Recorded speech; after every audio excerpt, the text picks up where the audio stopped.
ಪತಿ ಪತ್ನಿ ಸಂಬಂಧ ಗಟ್ಟಿಯಾಗಿರಬೇಕೆಂದರೆ 4 ಹೀಗೆ ಮಾಡಿ ಎನ್ನುತ್ತಾರೆ ಚಾಣಕ್ಯ. ಆಚಾರ್ಯ ಚಾಣಕ್ಯರು ಪತಿ ಪತ್ನಿ ಸಂಬಂಧದ ಕುರಿತು ತಮ್ಮ ನೀತಿಯಲ್ಲಿ ಉಲ್ಲೇಖಿಸಿದ್ದಾರೆ.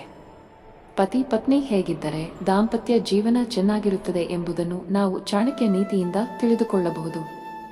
ಚಾಣಕ್ಯರ ಪ್ರಕಾರ ಸಂತೋಷದ ದಾಂಪತ್ಯ ಜೀವನಕ್ಕಾಗಿ ನಾವು ಏನು ಮಾಡಬೇಕು ಗೊತ್ತಾ? 1. ಪರಸ್ಪರ ಗೌರವ.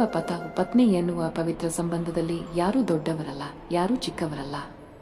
ಇಬ್ಬರ ನಡುವೆ ವಯಸ್ಸಿನ ವ್ಯತ್ಯಾಸ ಎನ್ನುವುದು ಎಷ್ಟೇ ಇರಲಿ, ಒಬ್ಬರನ್ನೊಬ್ಬರು ಪರಸ್ಪರ ಗೌರವಿಸುವುದು ತುಂಬಾನೇ ಮುಖ್ಯವಾಗಿರುತ್ತದೆ ಎಂದು ಆಚಾರ್ಯ ಚಾಣಕ್ಯರು ತಮ್ಮ ಚಾಣಕ್ಯ ನೀತಿಯಲ್ಲಿ ಹೇಳಿದ್ದಾರೆ.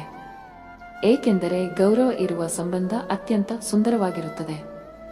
ಹೀಗೆ ಮಾಡುವುದರಿಂದ ನಿಮ್ಮ ಸಂಬಂಧವೂ ಗಟ್ಟಿಯಾಗುತ್ತದೆ. 2. ಅಹಂಕಾರವನ್ನು ತ್ಯಜಿಸಿ. ಗಂಡ ಮತ್ತು ಹೆಂಡತಿ ಯಾವಾಗಲೂ ಪ್ರತಿಯೊಂದು ಕೆಲಸವನ್ನು ಜೊತೆಯಾಗಿ ಕುಳಿತು ಪೂರ್ಣಗೊಳಿಸಬೇಕು ಮತ್ತು ಎಲ್ಲಾ ರೀತಿಯಾದ ಅಹಂಕಾರ ಅಥವಾ ದುರಹಂಕಾರದಿಂದ ದೂರವಿರಬೇಕು.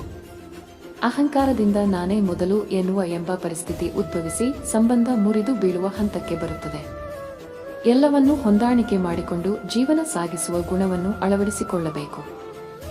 ಯಾವ ಪತಿ ಪತ್ನಿ ಸಂಬಂಧದಲ್ಲಿ ಅಹಂಕಾರವೆನ್ನುವುದು ಇರುವುದಿಲ್ಲವೋ ಅವರ ವೈವಾಹಿಕ ಜೀವನ ಸುಖವಾಗಿರುತ್ತದೆ. 3. ತಾಳ್ಮೆ ಅಗತ್ಯ. ಚಾಣಕ್ಯರ ಪ್ರಕಾರ ದಾಂಪತ್ಯ ಜೀವನದಲ್ಲಿ ಪತಿ ಪತ್ನಿ ಇಬ್ಬರೂ ತಾಳ್ಮೆಯನ್ನು ಕಾಯ್ದುಕೊಳ್ಳುವುದು ಬಹಳ ಮುಖ್ಯ. ಜೀವನದಲ್ಲಿ ಎಂತಹ ಪರಿಸ್ಥಿತಿ ಬಂದರೂ ಇಬ್ಬರೂ ತಾಳ್ಮೆಯಿಂದ ಕೆಟ್ಟ ಸಮಯವನ್ನು ಎದುರಿಸಿ ಮುನ್ನಡೆಯಬೇಕು. ಪ್ರತಿಕೂಲ ಸಂದರ್ಭಗಳಲ್ಲಿ ಸಂಯಮ ಕಾಯ್ದುಕೊಳ್ಳದ ಪತಿ ಪತ್ನಿಯರ ನಡುವಿನ ಸಂಬಂಧವು ಮುಂದೆ ಸಾಗಲು ಸಾಧ್ಯವಾಗದೆ ವೈವಾಹಿಕ ಜೀವನದ ಮಾರ್ಗ ಮಧ್ಯದಲ್ಲೇ ಸಂಬಂಧಗಳು ದೂರಾಗಿರುವುದನ್ನು ಸಾಕಷ್ಟು ನೋಡಬಹುದು. 4. ವೈಯಕ್ತಿಕ ವಿಷಯಗಳನ್ನು ಹಂಚಿಕೊಳ್ಳಬೇಡಿ. ಪತಿ ಪತ್ನಿಯ ನಡುವೆ ಅನೇಕ ರೀತಿಯ ವಿಷಯಗಳು ನಡೆಯುತ್ತವೆ. ಒಬ್ಬರಿಗೊಬ್ಬರು ರಹಸ್ಯವಾಗಿಡಬೇಕಾದಂತಹ ವಿಚಾರಗಳು ಇದರಲ್ಲಿ ನಡೆಯುತ್ತದೆ.